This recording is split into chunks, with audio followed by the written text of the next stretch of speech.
In 1952, police officers, National Guard members, and local families chased something into the woods. Minutes later, people were vomiting, their eyes were burning, and one witness was temporarily unable to move. The official explanation? An owl. This is the story of the Flatwoods Monster. It all happened on September 12, 1952, near Flatwoods, West Virginia. It was a small Appalachian town. Quiet streets, early fall air. The kind of place where news travels fast because, frankly, nothing ever happens. Until that night. Just after sunset, multiple residents saw a bright, fiery object streak across the sky. It appeared to crash into the hills just outside of town. Naturally, people didn't have a UFO hotline to call. They grabbed flashlights and went looking.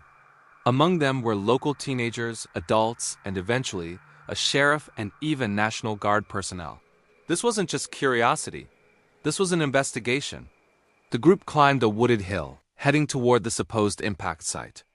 As they got closer, they noticed a strange mist hanging in the trees. Some described it as oily. Others said it burned their eyes and throats. Then, through the darkness, they saw it. A tall figure, glowing red eyes, a spade-shaped hood or headpiece, and what looked like a metallic body underneath. Witnesses said it appeared to be floating just slightly above the ground. One of the teens screamed. Several people turned and ran. Others simply froze, and then the physical effects began. Within minutes, witnesses reported burning sensations in their eyes and throats, severe nausea, vomiting.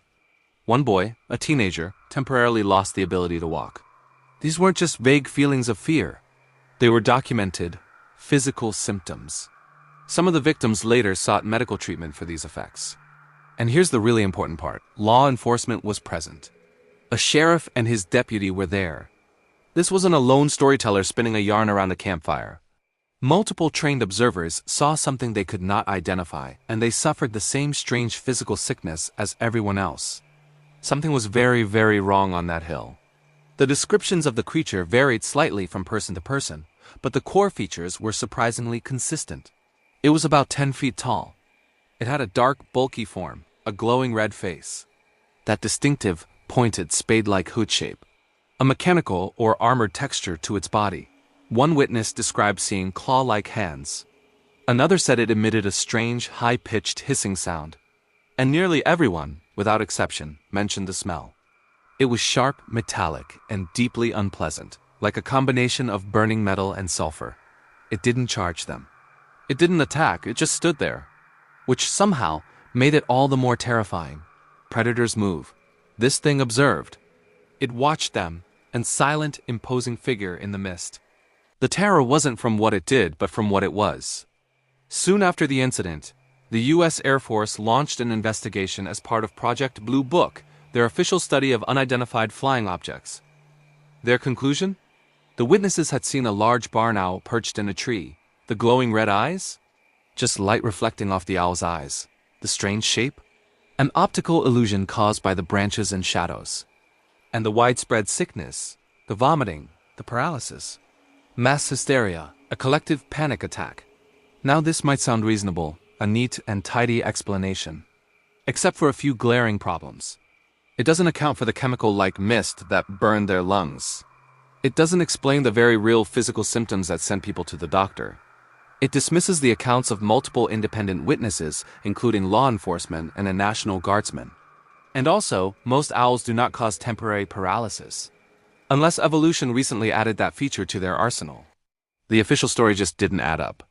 Over the years, as the official explanation failed to satisfy anyone who was actually there, alternative theories surfaced. Some suggested the townspeople stumbled upon a secret military craft, perhaps an experimental drone or reconnaissance vehicle that had crashed. This could explain the metallic smell and the strange technology. Others proposed it was a rare atmospheric phenomenon, like ball lightning, combined with unusual weather conditions that created the mist and the illusion of a creature. And of course, many believe it was something not from Earth, an extraterrestrial being, or its robotic probe that had crash-landed in the West Virginia hills.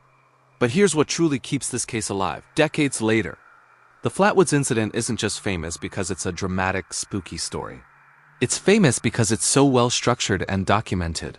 There was a clear sighting of an object in the sky. There was an immediate ground investigation by citizens and officials. There were tangible, physical effects on the witnesses. And there were official reports filed by law enforcement and the military. Whatever happened that night left measurable consequences. And to this day, no single explanation, not the owl, not mass hysteria, not a weather balloon, accounts for all of the facts. Today, the Flatwoods Monster remains officially unsolved.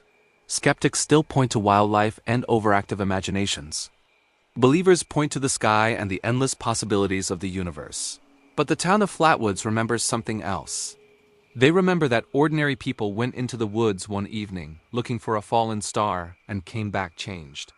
The story of the Flatwoods Monster doesn't demand your belief. It simply asks a harder question. What do you do when the witnesses, the physical evidence, and the official explanations just don't agree? Because some mysteries don't need faith. They only need the people who were there. Thanks for watching. If you enjoyed this dive into the unexplained, be sure to subscribe for more.